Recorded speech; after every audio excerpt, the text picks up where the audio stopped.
бір отыншы мен малшы кездесіп әңгімелесіпті дейді. Қойшы қойын жайып жүріпті, отыншы отынын теріп жүріпті. Сосын екеуі кезігіп отырып күні кешке дейін әңгімелесіпті.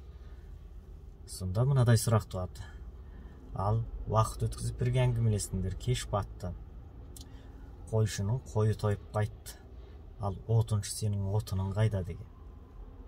Міне бұл міндет көзқарасымен, жұмыс көзқарасымен адамның қоятын сұрағы.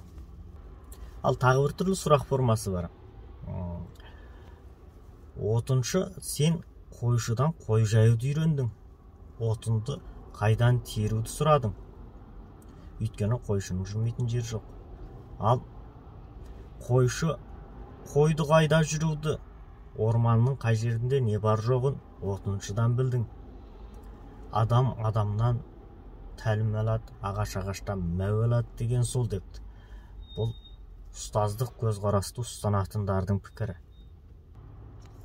Ал қойшының қойы лағып бара жатса, бір жаққа ығып бара жатса, отыншы көмекке келеді.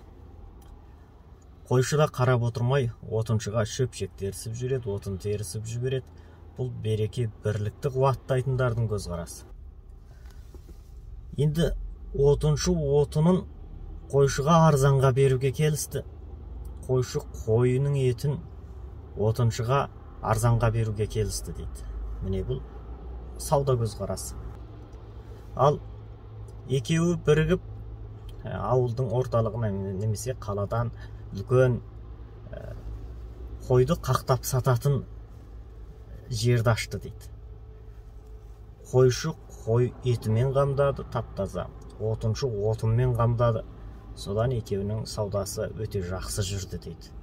Міне бұл селбестікті құптайтындардың көзқарасы. Өмірде осыншама алуан түрлі көзқарасты адамдар өмір сүреді.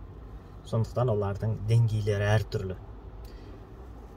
Біз тек бір мәселеге өзіміздің тұрғымызбен ғана қарай беретін болсақ, ештеңені көрмегендігіміз. Сондықтан өзгеше көзқарастағы, өзгеше тұрғыдағы адамдармен көбірек әңгімелесу керек. Кейде жайсыз болуы да мүмкін. Мысалы, отыншы мен қойшының пікірлесіп кетуі ол қарапайым болса да, бір отыншы мен бір үлкен директордың, бір үлкен компанияны жүргізіп тұрған адамның әңгімелесіп кетуі қиындау болуы мүмкін. Сондықтан сіз ылғи да өзіңізден жоғары тұратындау, жоғары деңгейдегі адамдармен көбірек барыс келіс аралас жасасаңыз, қарым-қатынас жасасаңыз, сізді ол өсіре түседі. Өйткені басқа бір көзқарасты сіз қабылдай бастайсыз. Ал Чаймангер деген адам басқа көзқарасты қабылдау үшін өзгеше кітаптарды, әсіресе өзіңізге қиын түсетін кітаптарды көбірек оқу керектігін айтады.